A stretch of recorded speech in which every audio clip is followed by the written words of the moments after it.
Selamat datang di video saya ini yang membahas tentang misteri Tuhan. Cukup lama saya tidak mengunggah video bagi Anda karena saya sudah menemukan ide baru dalam melukis, sehingga saya mulai melukis lagi sambil merevisi tulisan saya untuk diunggah video bagi Anda. Inilah lukisan saya yang saya copy dari sebagian lukisan Guernica karya Picasso tentang anti perang yang saya kombinasikan dengan wajah imut-imut anak-anak. Terserah bagaimana Anda memaknainya. Sekarang ini saya akan membahas sesuatu yang sangat serius, sensitif, dan kontroversial. Karena saya akan membahas suatu pertanyaan yang sejak muda saya gumuli, yaitu mengapa agama yang semestinya bisa membawa manusia pada kebajikan justru seringkali menciptakan petaka. Kalau pertanyaan ini kita ajukan pada para agamawan, kita sering terbentur suatu asfofil agama yang berpusar pada separatisme yang lebih mengembangkan perbedaan daripada persamaan. Padahal kita tahu setiap agama itu sama-sama menjunjung tinggi tentang kebajikan.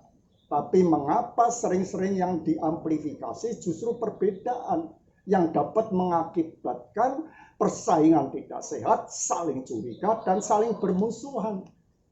Padahal kita tahu bahwa Allah itu sumber segala hikmat. Dia Allah yang maha berhikmat, dan kita diciptakan menurut gambarnya.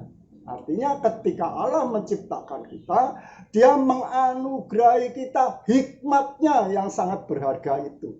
Sehingga kita memiliki rasio yang dapat membedakan kita dengan binatang. Alangkah menyedihkan sekali kalau ada agamawan yang dengan sembrono mencampakkan rasio dalam beragama sehingga dapat menggiring umat berubah perangainya seperti binatang buas, saling cakar-cakaran dan saling memangsa satu sama lain dalam menjalankan agama. Kita tahu melalui Alkitab bahwa Allah sejak semula sudah menampakkan visi besarnya. Ketika Dia memanggil Abraham, Dia mengatakan bahwa melalui Abraham inilah Dia akan memberkati bangsa-bangsa. Narasi perjanjian lama bukanlah hanya kisah tentang bangsa Israel saja, tapi kisah-kisah yang jauh lebih besar, metanarasi tentang bagaimana Allah bekerja di dunia ini. Mungkin orang ada berkata bahwa terjadinya permusuhan antara agama itu karena dalam kenyataannya ada dua kelompok agama yang saling berseberangan, yaitu agama Samawi yang monoteisme dan agama pagan yang menyembah banyak ilah dan menyembah berhala. Agama Samawi ini juga disebut agama Abrahamik karena memiliki nenek moyang yang sama, yaitu Abraham, yang riwayat hidupnya dikisahkan dalam kitab suci mereka masing-masing, yaitu dalam kitab suci agama Yahudi, agama Kristen, dan agama Islam. Mereka mengembangkan suatu teologi keterpilihan yang hampir mirip dalam periode yang berbeda. Dalam kitab suci agama Yahudi, Allah memerintahkan bangsa Israel untuk menghabisi penyembah berhala para goyim. Kelahiran Islam juga memusuhi dan memerangi para penyembah berhala. Kelahiran Kristen memang tidak memerangi, tapi mengkritisi penyembahan berhala. Kisah Rasul 17 ayat 22-30. Jadi dari pihak Allah sendiri sudah mengkondisikan permusuhan antara agama Samawi dan agama pagan. Semestinya yang terjadi hanya perang besar antara agama Samawi dan agama pagan. Tapi dalam kenyataannya juga terjadi perang besar antara agama Samawi sendiri yang sama-sama monoteisme, yaitu perang salib selama 3,5 abad antara Katolik dan Islam, perang 30 tahun antara Katolik dan Protestan. Jadi ada perang agama atas perintah Allah, ada perang agama yang diciptakan oleh manusia itu sendiri. Coba kita telusuri. Mengapa Allah itu seakan-akan membenci para penyembah berhala, terutama Goyim. Goyim itu bangsa non-Yahudi yang hidup di sekeliling bangsa Israel yang menyembah berhala. Bahkan Allah memerintahkan bangsa Israel untuk menghabisi mereka secara ekstrim, yaitu mereka dibunuh dari laki, perempuan, dari tua sampai muda, dari anak-anak sampai bayi-bayi. Ulangan pasal 2 ayat 34, pasal 3 ayat 6, pasal 7 ayat 2, Yosua pasal 6 ayat 21, pasal 11 ayat 11. Karena di balik penyembahan berhala para Goyim itu ada ritual barbar yang sangat keji dan menjijikan, yaitu menumbalkan anak dalam api dan melakukan pelacuran bakti. Penumbalan anak dalam api itu disamarkan dengan sebutan ritus-ritus kesuburan. Dan pelacuran bakti disamarkan dengan sebutan upacara seks suci, bayangkan. Jadi iblis dan malaikat-malaikat ini menyamar sebagai dewa-dewa suci. Lalu menciptakan ritual-ritual barbar yang seakan-akan suci dengan iming-iming berkat kesuburan dan kemakmuran. Sehingga manusia disilaukan oleh janji-janji berkat itu, tega melakukan hal-hal yang keji. Dengan membiasakan diri, tega untuk membunuh anak kandungnya sendiri dan melakukan hubungan seks yang amoral, maka manusia akan mati rasa terhadap dosa dan bisa melakukan hal-hal amoral lainnya. Maka itu dalam 1 Petrus pasal 4 ayat 3 dikatakan dalam bahasa Inggris, abominable idolatries, yaitu penyembahan berhala yang sangat menjijikan. Allah tidak mau, karena manusia mati rasa terhadap dosa, tidak mengenal hukum Taurat, karena mereka akan binasa tanpa hukum Taurat. Roma pasal 2 ayat 12a. Yang Allah mau, manusia berdosa itu juga mengenal hukum Taurat, supaya Allah bisa menghakimi mereka menurut hukum Taurat. Roma pasal 2 ayat 12b. Nah, supaya Goyim yang mati rasa terhadap dosa dan tidak mengenal hukum Allah, supaya mereka mengenal hukum Allah, maka Allah membangkitkan suatu bangsa, yaitu bangsa Israel, dengan diiringi mukjizat-mukjizat yang besar. Ketika Allah membebaskan bangsa Israel dari perbudakan Mesir, maka ditimpakanlah 10 tulah pada bangsa Mesir, sehingga bangsa Israel diizinkan keluar dari kerajaan Mesir. Kemudian Firaun berubah pikiran, mengejar mereka dengan kereta-kereta perangnya. Lalu ketika rakyat Israel berpojok di tepi Laut Teberau, Allah melakukan mukjizat yang luar biasa, membelah Laut Teberau, sehingga bangsa Israel bisa turun ke dasar laut yang kering, menyeberang. Lalu Firaun dengan kereta-kereta perangnya ketika menyusul, Allah membalikkan ombak itu dan menenggelamkan mereka. Selain itu, selama 40 tahun itu separuh dari umur kita, setiap hari para Goyim bisa menyaksikan bagaimana Allah menuntun bangsa Israel dengan tiang awan, tiang api. Dan selama itu pula mereka tanpa menabur, tanpa menuai, artinya tidak bekerja, tapi Allah pelihara mereka dengan makanan roti mana dari surga. Allah melakukan mukjizat yang spektakuler ini maksudnya bukan untuk show off, untuk pamer, tidak. Maksudnya untuk memancing rasa penasaran para Goyim untuk menyelidiki adat istiadat bangsa Israel. Dengan sendirinya mereka juga akan mengenal hukum Allah. Nah, setelah mereka mengenal hukum Allah, barulah Allah bertindak. Suku-suku Kanaan setelah Allah tunggu selama 40 tahun, tentu dalam selama itu mereka sering mendengar bagaimana Allah melakukan mukjizat-mukjizat besar di tengah-tengah bangsa Israel, dan mereka tentu juga mengenal hukum Allah, tapi mereka mengeraskan hati, tidak mau bertobat, maka Allah habisi mereka. Sedangkan bangsa Niniwe, walaupun terkenal bangsa yang kejam, tapi karena mereka itu ketika diperingati oleh Nabi Yunus dengan keras, mereka mau sungguh-sungguh bertobat, Allah ampuni mereka.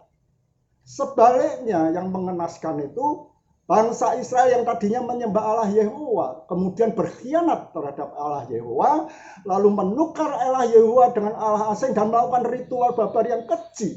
Allah menghukum bangsa pilihannya itu dengan keras. Jadi sebetulnya yang diperangi Allah itu bukanlah penyembahan patungnya, tapi perbuatan keji di balik penyembahan patung itu. Buktinya bangsa Niniwe walaupun menyembah berhala, tapi ketika mereka bertobat dari dosanya, Allah ampuni. Walaupun mereka selanjutnya tetap menyembah berhala. Bukti yang lebih jelas lagi, yaitu Raja Babel dan Raja Persia. Ini dua raja penyembah berhala. Tapi karena kehidupan mereka lebih benar dari bangsa Israel dan dari bangsa-bangsa lain, maka mereka diangkat di atas mereka semua. Raja Babel yang dipimpin oleh Nebukadnezar inilah yang menaklukkan kerajaan Yehuda dan menaklukkan kerajaan bangsa-bangsa lain. Kemudian Raja Persia juga yang menguasai bangsa Yehuda dan menguasai bangsa-bangsa lain. Tapi bagaimanapun juga mereka tetap menghargai nabi-nabi Allah Yehuda, yaitu Allah Israel. Raja Nebukadnezar mengangkat Nabi Daniel, Sadrak, Mesak, dan Abednego untuk menjadi penasihat raja. Dan Raja Kores menghormati Nabi Yeremia, mau menggenapi firman yang diucapkan Nabi Yeremia dengan mengizinkan dan menyokong rakyat Yehuda untuk pulang mendirikan rumah Tuhan di Yerusalem. Lalu Allah melalui mulut Nabi Yeremia memuji Raja Babel dengan mengatakan, orang yang benar di mataku, hambaku yakni Nebukadnezar. Yeremia pasal 27 ayat 5 dan 6. Juga melalui mulut Yesaya, Allah memuji Raja Kores dengan menyatakan, gembalaku, Yesaya 44 ayat 28. Orang yang kuurapi, yang tangan kanannya kupegang, Yesaya 45 ayat 1. Apa yang bisa kita petik melalui peristiwa ini? Coba bayangkan. Dua raja penyembah berhala menghormati nabi-nabi Allah Israel. Allah Israel melalui mulut nabi-nabinya ini memuji-muji raja-raja penyembah berhala. Artinya apa? Allah sedang mempertontonkan tentang toleransi dalam beragama. Kalau sudah sama-sama bisa menghidupi kebajikan, tidak perlu lagi mempersoalkan perbedaan keyakinan. Seharusnya bisa saling memuji dan saling menghargai. Itulah toleransi dalam beragama. Selanjutnya, bisa dibayangkan tidak? Allah melalui mulut Yesaya dan Yeremia menegur keras bangsa Israel supaya jangan menyembah berhala dan melakukan ritual-ritual barbar yang keji. Tapi melalui mulut yang sama Allah memuji-muji dua raja penyembah berhala. Artinya apa? Allah sedang mengajarkan pada nabi-nabinya ini supaya menjalani agama secara fairness, secara jujur. Kalau bangsanya sendiri tidak benar, harus dengan keras menegurnya. Tapi kalau ada bangsa lain lebih benar, harus berani jujur memujinya. Jangan sebaliknya, kalau golongannya sendiri, kesalahannya ditutupi, golongan lain dicari-cari kesalahannya, walaupun lebih benar dari golongannya. Selanjutnya, Raja Nebukadnezar ketika mendengar Nabi Daniel dapat menyingkap rahasia mimpinya dan arti dari rahasia mimpinya, maka dia tidak segan-segan mengatakan dalam Daniel pasal 2 ayat 47. Sesungguhnya Allahmu itu adalah Allah yang mengatasi segala Allah dan yang berkuasa atas segala raja di bumi dan yang dapat menyingkap rahasia-rahasia. Karena engkau dapat menyingkap rahasia mimpiku. Maka Daniel dimuliakan oleh raja dan dianugerahi hadiah-hadiah yang besar dan membuatnya menjadi penguasa atas seluruh Babel dan diangkat menjadi kepala atas semua orang bijaksana di Babel. Atas permintaan Daniel, maka raja menyerahkan pemerintahan wilayah Babel kepada temannya, yaitu Sadrak, Mesak, dan Abednego. Sedangkan Daniel tetap tinggal di istana. Kemudian Raja Nebukadnezar ini mendirikan patung emas dan memaklumatkan bahwa seluruh penduduk di wilayah Babel harus menyembah patung emas itu. Kemudian ada beberapa orang Kasdim yang iri terhadap Sadrak, Mesak, dan Abednego, maka melapor pada raja bahwa ketiga nabi ini tidak mau menyembah patung emas itu dan menghasut raja bahwa mereka telah menentang maklumat raja, sehingga raja dibuat marah menjebloskan mereka dalam dapur api. Ketika dilihat raja dalam dapur api itu ada malaikat Tuhan bersama-sama mereka dan mereka tidak hangus terbakar, maka dipanggillah mereka keluar dari dapur api. Lalu raja menyatakan dalam Daniel pasal 3 ayat 28 sampai 30, terpujilah Allah Sadrak, Mesak, dan Abednego yang telah mengutus malaikatnya melepaskan hamba-hambanya yang menaruh percaya kepadanya, yang berani melanggar titah saya sebagai raja dan berani mempertaruhkan nyawa, tidak mau menyembah Allah manapun kecuali Allah mereka sendiri. Maka pada hari ini saya mengeluarkan suatu perintah bahwa setiap orang dari bangsa, suku bangsa, dan bahasa manapun yang berani mengucapkan penghinaan terhadap Allahnya Sadrak, Mesak, dan Abednego, maka dia akan dipenggal-penggal dan rumahnya akan dirobohkan menjadi timbunan puing, karena tidak ada Allah manapun yang dapat melepaskan secara demikian.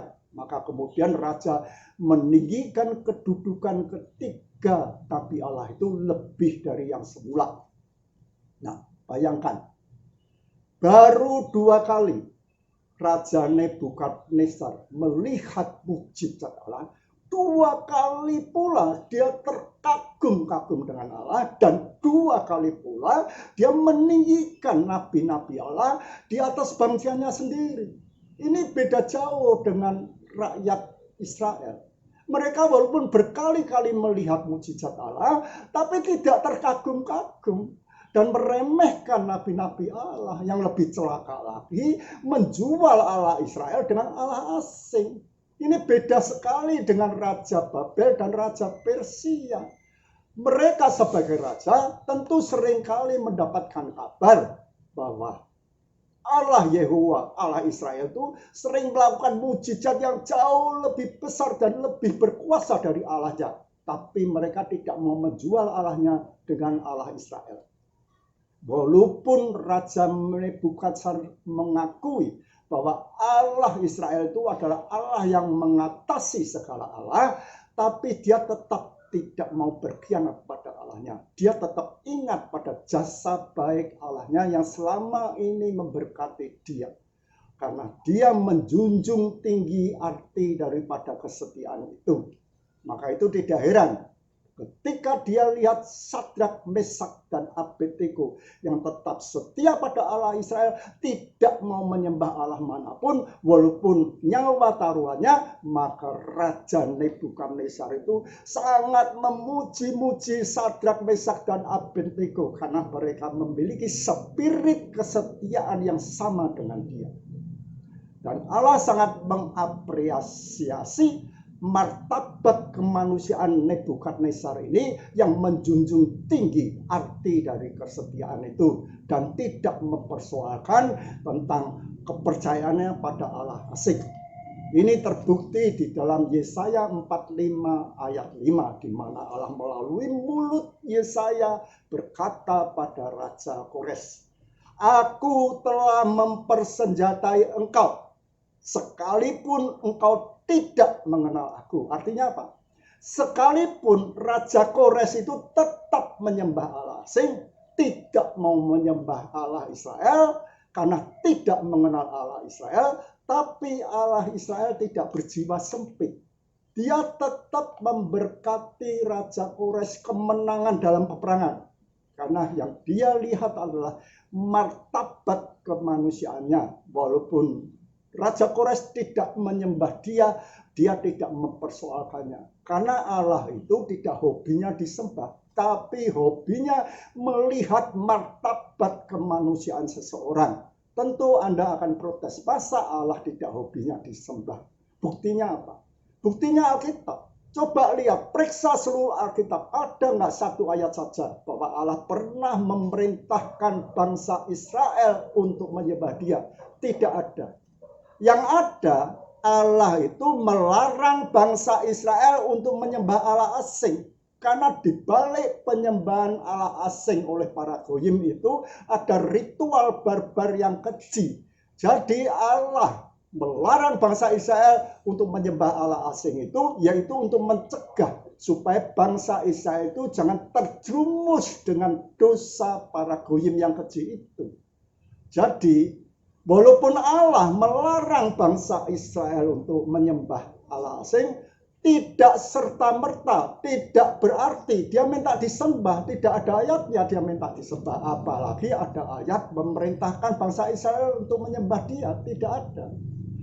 Yang minta disembah oleh manusia itu adalah iblis dan antek-anteknya. Karena iblis itu adalah penguasa dunia ini. Yaitu Yohanes pasal 12 ayat 31. Karena mereka adalah penguasa dunia ini, maka mereka merasa berhak untuk disembah oleh manusia, maka mereka gemar memerintahkan manusia untuk menyembah mereka. Tapi Allah tidak, karena Allah tahu bahwa manusia itu sifatnya daging. Tapi tetap saja ada agamawan yang memanipulasinya, menggambarkan Allah itu seakan-akan sosok yang maniak, yang kecanduan untuk disembah.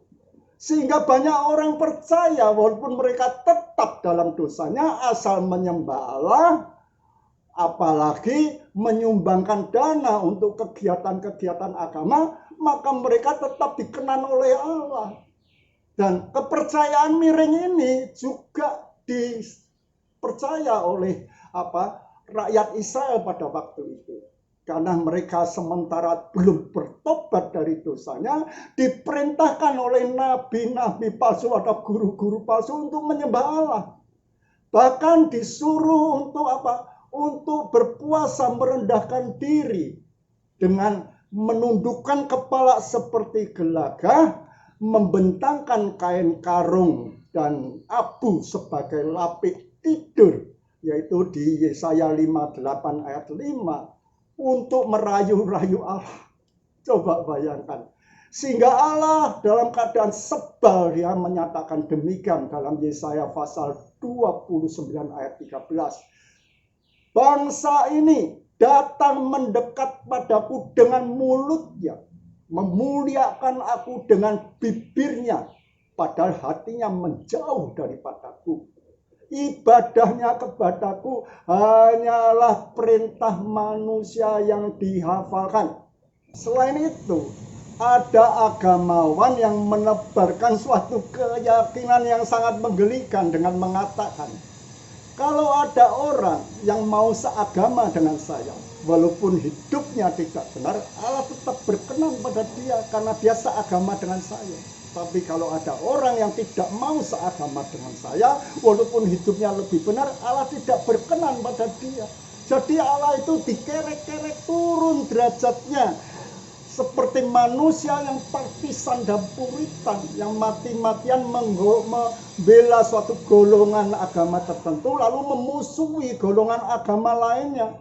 Kalau setiap agama ada guru-guru palsu, ini tidak heran kalau di umat di setiap agama itu fanatisme buta pada agama masing-masing, lalu memusuhi agama-agama lain, sehingga terjadi saling cakar-cakaran dan saling memangsa satu sama lain dalam kehidupan agama. Juga tidak heran kalau orang beragama masih tetap berdosa karena mereka percaya bahwa Allah itu adalah sosok yang maniak, yang kecanduan untuk disembah, sehingga mereka merasa kalau mereka sudah menyembah Allah, maka Allah tidak mempersoalkan kesalahan mereka, dosa mereka.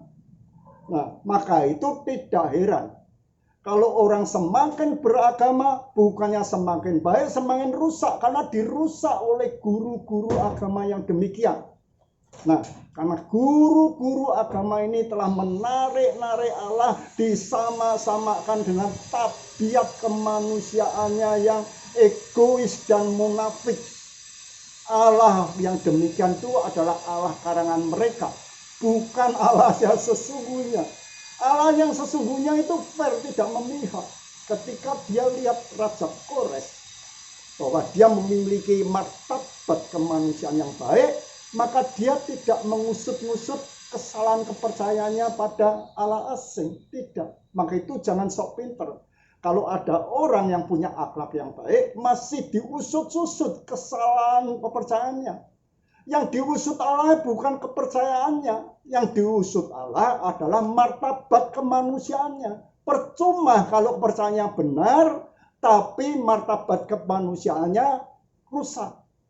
Allah itu berjiwa terbuka dan elegan. Lebih mengutamakan martabat kemanusiaannya. Kalau orang sudah mempunyai akhlak yang baik, Allah tidak mengusut kepercayaan yang salah atau benar atau salah, tidak. Yang diusut itu yaitu martabat kemanusiaannya. Itulah pribadi Allah yang sebenarnya. Jadi Allah meneladankan 3 hal ini, yaitu rasionalitas beragama, yang satu toleran, kalau sama-sama sudah bisa menghidupi kebajikan, tidak perlu lagi mempersoalkan perbedaan keyakinan. Seharusnya bisa saling memuji dan saling menghormati. Itulah toleransi beragama. Kedua, beragama secara fairness, secara jujur. Kalau golongannya sendiri tidak benar, harus dengan keras menegurnya. Kalau ada golongan lain lebih benar, harus berani jujur memujinya. Jangan sebaliknya, kalau golongannya sendiri kesalahannya ditutupi, golongan lain dicari-cari kesalahannya walaupun lebih benar dari golongannya. Ketiga, beragama secara terbuka dan elegan, lebih mengutamakan tentang martabat kemanusiaannya, akhlak kemanusiaannya. Ini sudah diteladankan Allah kurang lebih 500 tahun sebelum Masehi kepada kita yang hidup di abad 21 ini. Kita sudah lama hidup di zaman postmodern. Postmodern itu sudah melampaui modern, lebih dari modern. Itu sudah di pertengahan abad 20, berarti kita sudah hidup dalam postmodern itu selama 50 tahun lebih. Alangkah memalukan sekali kalau kita ini masih hidup dengan fanatisme yang buta, yang jumut, yang kaku, dan yang dangkal, cetek dalam beragama.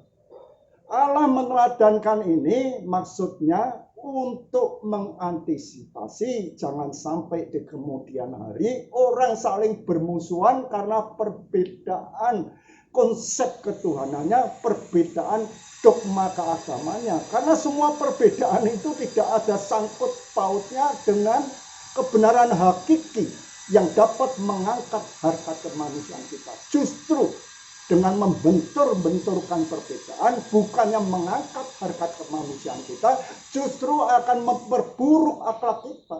Karena dengan berdebat, kita akan saling merendahkan satu sama lain. Di situ ada kesombongan, di situ ada saling dusta mendustai, di situ ada saling mendengki, saling bermusuhan, saling dendam.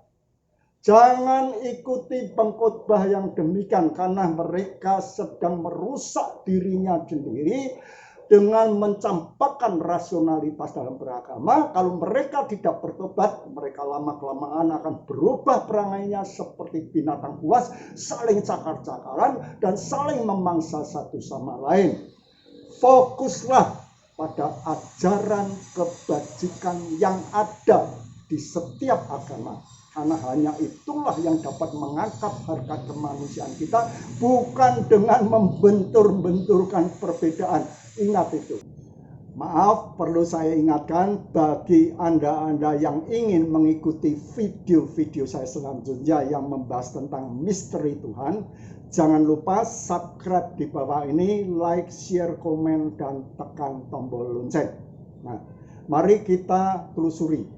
Mengapa pada masa itu hampir seluruh bumi menyembah berhala?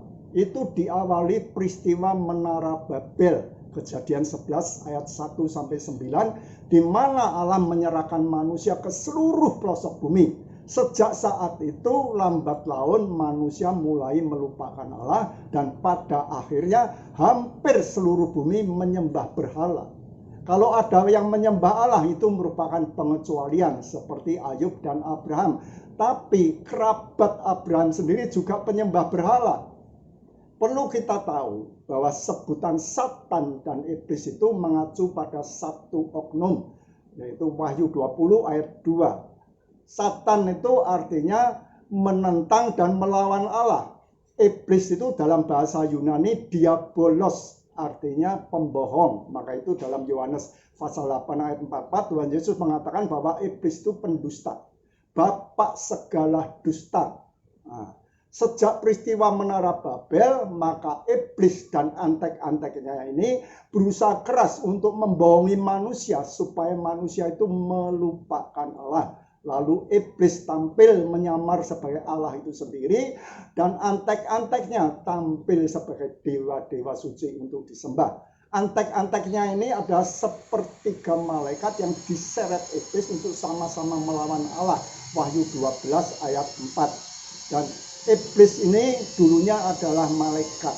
Nah, mereka itu sama-sama punya watak mau disembah sejak semula. Nah, iblis waktu di surga itu disebut sebagai gambar dari kesempurnaan Engkau, penuh hikmat dan maha indah. Di Yeskiel 28 ayat 12. Di ayat 14 disebutkan, aku memberikan tempatmu dekat kerub yang berjaga. Itu terjemahan bahasa Indonesia, tapi terjemahan langsungnya, engkau adalah kerub yang menaungi. Jadi dia bukan dekat kerub, tapi dia adalah kerub itu sendiri. Bahkan dia adalah kerub yang menaungi. Nah, kalau kita lihat di tabut perjanjian Allah, di atasnya ada dua kerub yang membentangkan sayapnya untuk menaungi kemuliaan Allah. Nah, dia adalah salah satu kerub yang menaungi kemuliaan Allah. Jadi dia itu dekat sekali dengan kemuliaan Allah, bahkan salah satu kerub yang menaungi kemuliaan Allah. Lalu dia meninggikan diri, hendak menyamakan dengan Allah, mau disembah seperti Allah di surga, maka Allah membuang dia di bumi ini. Nah, di bumi ini dia itu sebagai penguasa dunia ini. Yohanes 12 ayat 31. Karena dia penguasa dunia ini, maka dia minta manusia untuk menyembah dia, memerintahkan manusia menyembah dia. Itu sah-sah saja. Tapi asal dia jangan sampai merusak manusia. Kalau mereka merusak manusia seperti yang dilakukannya di daerah Asia Barat Daya, orang Barat menyebutnya Timur Tengah, yaitu daerah sekitar Israel, di mana para goyim ditipu oleh iblis dan antek-anteknya, melakukan ritual babar yang keji, maka Allah menentangnya, bahkan menghukum keras siapa saja yang melakukan hal itu. Bahkan bangsa Israel sendiri juga dihukum kalau melakukan hal yang sama. Tapi di Asia Timur, khususnya daratan Tiongkok, di situ ada ajaran Konfusianisme, Taoisme. Di Asia Selatan, yaitu di India dan Nepal, ada ajaran Hindu dan Buddha. Di Asia Tenggara, khususnya di Pulau Jawa, ada ajaran Kejawen. Dan inilah ajaran-ajaran tentang kebajikan daripada manusia. Kalau iblis dan antek-anteknya mendukung ajaran tentang kebajikan ini, lalu iblis menyamar sebagai Allah itu sendiri, dan antek-anteknya menyamar sebagai dewa-dewa suci untuk disembah manusia, lalu memberkati manusia yang melakukan kebajikan, Allah tidak mempersoalkannya. Karena semua ajaran kebajikan itu memang asalnya dari Allah. Dan berkat bagi orang yang melakukan kebajikan itu juga sesuai janji Allah di Ulangan 28 ayat 1 sampai 14. Jadi selama iblis melakukan hal yang benar lalu ingin disembah oleh manusia, Allah tidak mempermasalahkan itu. Bahkan Allah mengapresiasi orang yang melakukan kebajikan dan juga memberkati orang yang melakukan kebajikan walaupun mereka menyembah iblis dan antek-anteknya. Itu terbukti dari sikap Allah terhadap Raja Nebukadnezar dan Raja Kores. Karena Allah itu jiwanya besar. Dia jiwanya sangat terbuka, elegan, dan mengutamakan kebajikan. Tidak seperti iblis, jiwanya sempit dan licik. Ketika ada orang menyembah Allah dan Allah memberkati orang itu, iblis tidak ikut memberkati, justru menyerang orang itu. Itu yang dialami oleh Ayub. Ketika Allah memuji-muji Ayub, maka iblis berkata, apakah dengan tidak mendapat apa-apa, Ayub takut akan engkau? Bukankah engkau memagari segala rumahnya dan segala miliknya, dan engkau membuat segala usahanya berhasil? Coba engkau uluran ke tangan, menjamah segala miliknya, maka dia akan mengutuki engkau. Dan Allah lalu mengizinkan iblis untuk menjamah seluruh milik Ayub, tapi Ayub tidak menyalahkan Allah. Kemudian iblis masih tidak terima. Dia mengatakan, coba Allah mengulurkan tangan ke tubuhnya. Tapi Allah memberi pesan, hanya sayangkan nyawanya. Karena Allah ingin Ayub mempunyai kesempatan untuk bertobat. Tujuan Allah menguji umatnya itu, yaitu untuk menyelamatkan nyawanya, menyelamatkan jiwanya. Nah, tujuan iblis untuk membinasakannya. Dan ketika iblis menimpakan bara busuk pada seluruh tubuh Ayub, maka Ayub pun tidak mau menyalahkan Allah. Itu luar biasa sekali. Tapi kemudian berapa hari kemudian dia merasakan kesakitan yang amat sangat. Dia mulai ngomel-ngomel. Lalu mengutuki hari kelahirannya dan mulai menyalah-nyalahkan Allah. Kemudian diprovokasi oleh 3 sahabatnya, yaitu Elifas, Bildad, dan Sofar, sehingga hatinya semakin parah, semakin panas, semakin marah pada Allah, sehingga 2 kali dia menghujat Allah. Lalu Elihu datang untuk memperingatkan dia, menegur dia, dan Allah datang untuk menyadarkan dia. Akhirnya Ayub bertobat dan diampuni Allah. Lalu Allah memulihkan keadaan Ayub 2 kali lipat dari semula. Jadi dialog antara iblis dan Allah itu bukan omong kosong, bukan dongeng. Itu suatu hal yang nyata. Karena dalam Wahyu 12 ayat 10 dikatakan bahwa iblis itu siang dan malam mendakwa orang pilihan Allah, orang yang menyembah Allah. Jadi kita itu selalu diawasi oleh iblis, selalu didakwa di depan Allah siang dan malam. Nah, supaya Allah itu menurunkan kutuk, menurunkan malapetaka pada kita. Jadi bukan Ayub saja, bahkan bangsa Israel juga didakwa oleh iblis. Entah salahnya apa, pada suatu ketika dakwaan anak iblis ini didengar oleh Allah, lalu Allah bersama iblis itu sama-sama melawan bangsa Israel. Di dalam 2 Samuel pasal 24 ayat 1 dikatakan, bangkitlah murka Tuhan terhadap orang Israel yang menghasut Daud untuk melawan mereka. 1 Tawarik 21 ayat 1, iblis bangkit melawan orang Israel dan membujuk Daud untuk menghitung orang Israel. Dengan menghitung orang Israel, mengadakan sesus pada orang Israel, menurut hukum Taurat itu akan kena kutuk. Jadi kita ini benar-benar nasibnya bergantung pada Allah saja. Karena kita itu hanya diberkati oleh Allah. Iblis tidak akan memberkati, justru akan menyerang kita. Iblis bahkan siang dan malam mendakwa kita supaya Allah menimpakan musibah pada kita. Maka kita kalau mengalami musibah pasti didahului dengan dialog antara iblis dan Allah. Nah, maka itu kita jadi penasaran. Mengapa iblis yang begitu sempit, yang begitu licik, selalu mengganggu atau menyerang orang yang menyembah Allah, tapi Allah kok berbaik hati pada orang-orang yang menyembah iblis dan antek-anteknya? Nah, kita harus tahu Allah itu penuh dengan belas kasihan.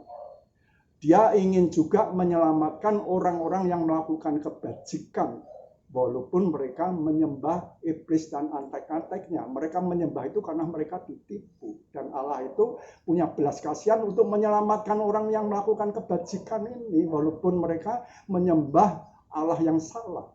Nah, Tapi kemudian kita akan bertanya, bukankah dalam 10 perintah Allah itu perintah yang pertama, janganlah ada Allah lain selain Allah. Itu pertama. Sedangkan perintah kedua, janganlah membuat patung menyerupai apapun untuk disembah. Jadi Allah lain ini kan jelas, yaitu penyembahan terhadap patung. Mengapa Allah itu mengingkari perintahnya ini? Nah, kita harus lihat konteksnya. Karena di zaman itu, bangsa Israel itu dikelilingi oleh goyim, yaitu bangsa non-Yahudi yang menyembah patung. Yang sebenarnya di balik penyembahan patung itu ada penyembahan terhadap berkat duniawi yang ditawarkan iblis dengan cara-cara yang keji dan menjijikkan. Maka itu Allah lain itu artinya bukan penyembahan patung, tapi penyembahan terhadap berkat duniawi di balik penyembahan patung itu sebagai Allah lain selain daripada Allah.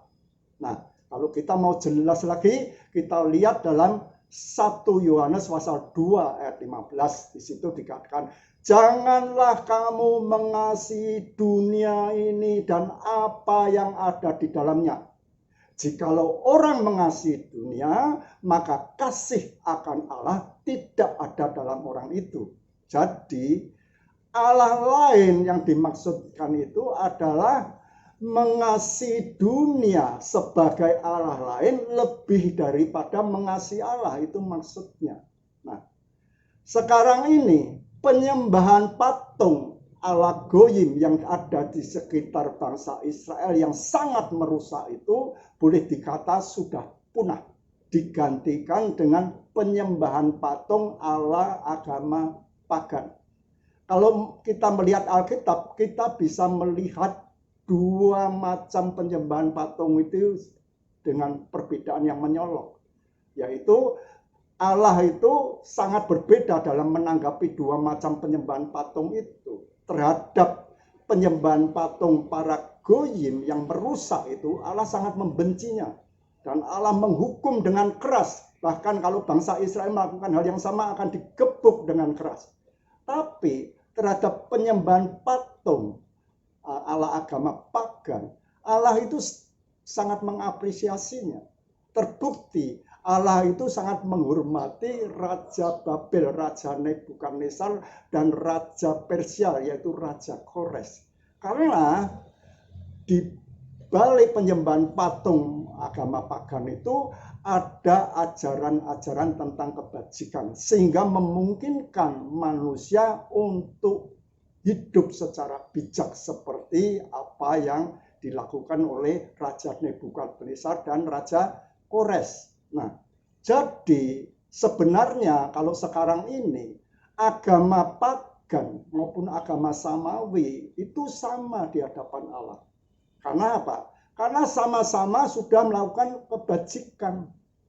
Bedanya apa? Bedanya agama samawi itu menyembah Allah, agama pagan itu menyembah patung. Bedanya cuma itu. Tapi sama-sama ada ajaran tentang hikmat kebajikan. Maka Allah menganggap bahwa keduanya sama. Cuma bagaimanapun juga agama samawi merasa lebih superior. Maka itu menamakan dirinya agama samawi, artinya agama langit. Karena mereka menganggap bahwa agama mereka mendapatkan bisikan dari langit, yaitu wahyu Allah melalui perantara malaikat Tuhan. Sedangkan agama pagan dianggap sebagai agama ardi, agama bumi. Karena konsep spiritualnya mereka dapatkan melalui iluminasi, pencerahan, yaitu melalui meditasi atau melalui lagu tapa, bukan melalui bisikan dari langit. Maka itu ada sebutan yang bernada peyoratif, yaitu dengan menyebutnya agama pagan, yang kurang lebih artinya yaitu agama orang-orang pinggiran. Nah, agama samawi ini karena menganggap mereka mempunyai adalah agama berdasarkan pewahyuan Allah, maka tokoh-tokoh agama samawi lebih bersifat dominan, eksklusif, dan absolutistik. Mereka suka memberi perintah-perintah, larangan-larangan, peringatan-peringatan, dan memberi arahan yang rumit dan pendisiplinan yang ketat.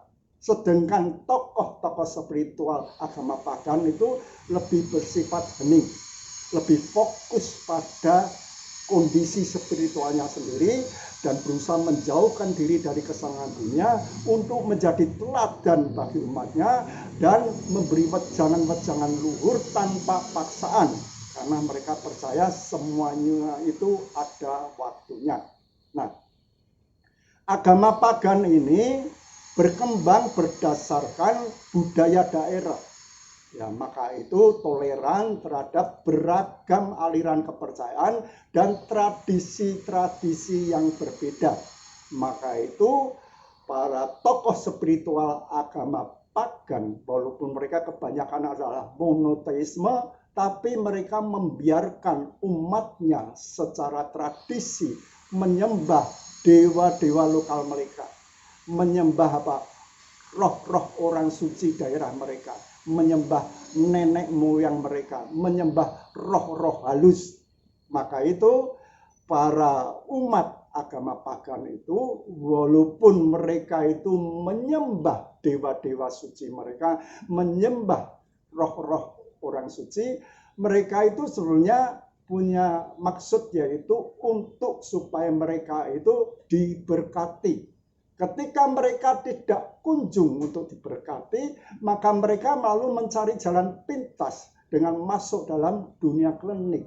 Maka itu mereka mengunjungi dukun-dukun paranormal, situs-situs purbakala, tempat-tempat angker atau tempat-tempat wingit yang diyakini memiliki daya supranatural yang dapat mengabulkan keinginan duniawi mereka. Maka itu tidak jarang para dukun dan paranormal mereka menyeret mereka itu supaya mereka menjatuhkan lawan saingannya dengan untuk syarat kesuksesan mereka. Nah, karena memang dalam dunia klinik itu sering dipakai dalam persaingan antara perusahaan, persaingan antara pejabat, antara karyawan untuk saling menjatuhkan demi keuntungan keuangan dan kekuasaan. Itu yang dilakukan. Tapi bukan saja pemeluk agama pagan saja yang terjun dalam dunia klinik, juga banyak sekali pemeluk agama samawi yang diam-diam juga terjun dalam dunia klinik. Cuma karena tokoh-tokoh agama samawi itu memberi disiplin yang ketat, yang keras, maka mereka diam-diam, mereka sembunyi-sembunyi lakukan itu. Tidak seperti pemeluk agama pagan, karena tokoh-tokoh spiritual agama pagan bersifat agak lunak, maka mereka lebih terang-terangan dalam menggeluti dunia klinik. Sedangkan umat agama samawi, mereka dengan diam-diam karena takut didisiplin oleh tokoh-tokoh agama mereka. Tapi apa bedanya dengan orang yang dengan sembunyi-sembunyi maupun dengan terang-terangan? Kan sama, mereka sengaja mencari jalan pintas, main curang, main sogok, main sikut, main tilep, main begal, dan sebagainya, lalu mencari bantuan dunia klinik, yaitu dunia mistis, dunia kegelapan, untuk mensukseskan ambisi duniawi mereka. Semestinya dua karakter agama yang berbeda ini bisa saling melengkapi, karena ada orang yang kalau dikerasi dengan cara diperintah-perintah, diperingati-peringati, dilarang-larang, mereka justru membandel, memberontak, entah dengan cara terang-terangan atau dengan cara sembunyi-sembunyi lalu menyimpang, seperti contoh di atas. Ada juga orang itu ketika didekati dengan wejangan luhur yang lembut, mereka justru bertobat. Tapi memang ada orang yang didekati dengan cara yang lembut, mereka justru keras kepala, perlu dikerasi baru bertobat. Jadi manusia itu sifatnya memang beda-beda. Maka itu Allah membiarkan setiap kelompok agama berkembang menurut karakter dan gayanya masing-masing untuk mengakomodasi sifat manusia yang berbeda-beda itu bisa dibawa pada kesalahan hidup. Nah, dengan demikian semestinya setiap agama itu mengarus utamakan moderasi dalam agama untuk membangun infrastruktur sosial yang penuh damai, berkeadilan, dan berkasih sayang. Memang setiap agama itu memiliki sistem doktrin dan ritual yang berbeda-beda, tapi praksis etisnya hampir sama.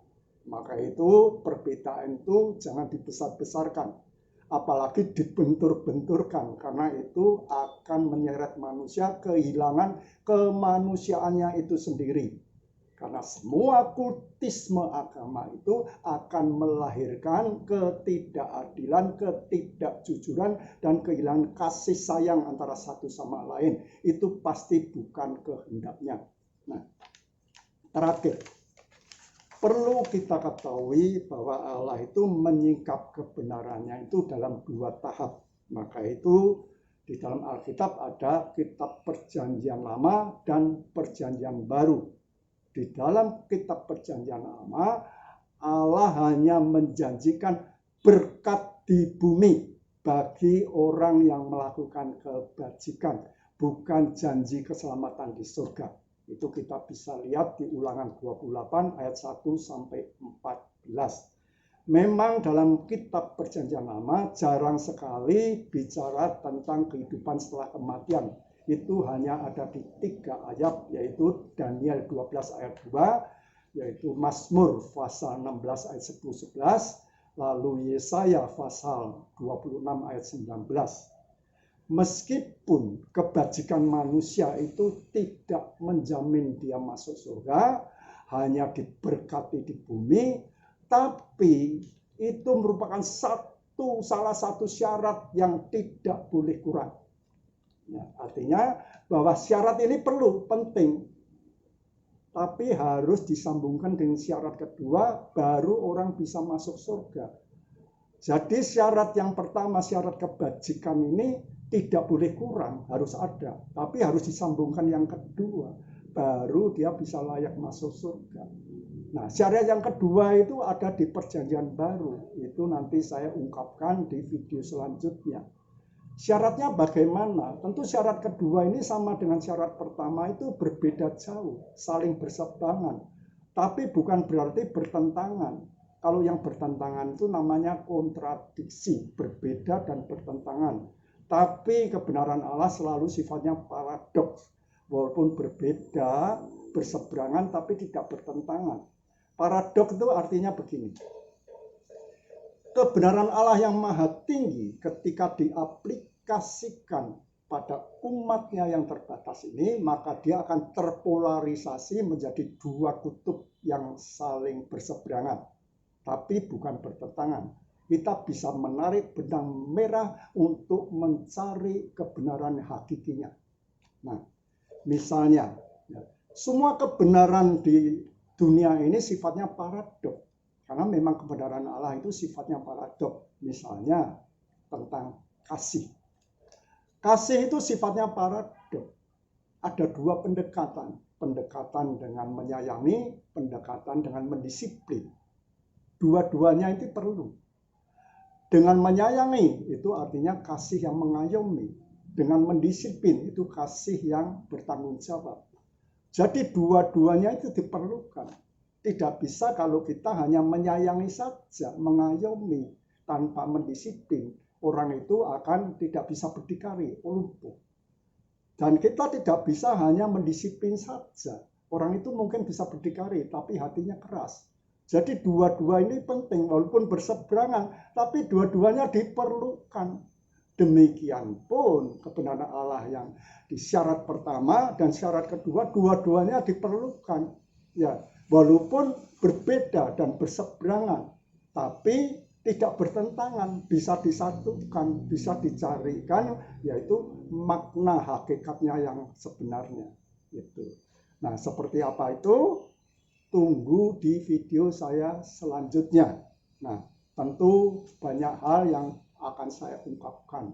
Banyak hal yang tadinya kita tidak pernah dengar, tidak pernah berpikirkan, nanti di situ akan dibuka semua. Seperti di video ini. Banyak hal yang kita tidak pernah dengar, tidak pernah terpikirkan. Saya dulu juga tidak pernah terpikirkan, tidak pernah dengar ini. Ketika Tuhan singkapkan itu, baru saya ngeh. Nah, itu di video selanjutnya juga ada hal-hal yang tidak pernah kita pikirkan, tidak kita pernah dengar, nanti akan disingkapkan di sana di video selanjutnya. Nah, sekarang itu 22 Juni. Ya, mungkin bisa 2-3 bulan lagi, mungkin bisa Agustus, September, karena kebenaran yang saya ungkapkan ini adalah kebenaran pokok yang sangat penting. Jadi saya harus menulisnya dengan hati-hati, mengunggahnya dalam video harus dengan hati-hati supaya jangan salah. Harus dari 3 ini, harus sesuai dengan ayat Alkitab, sesuai dengan logika, dan sesuai dengan data.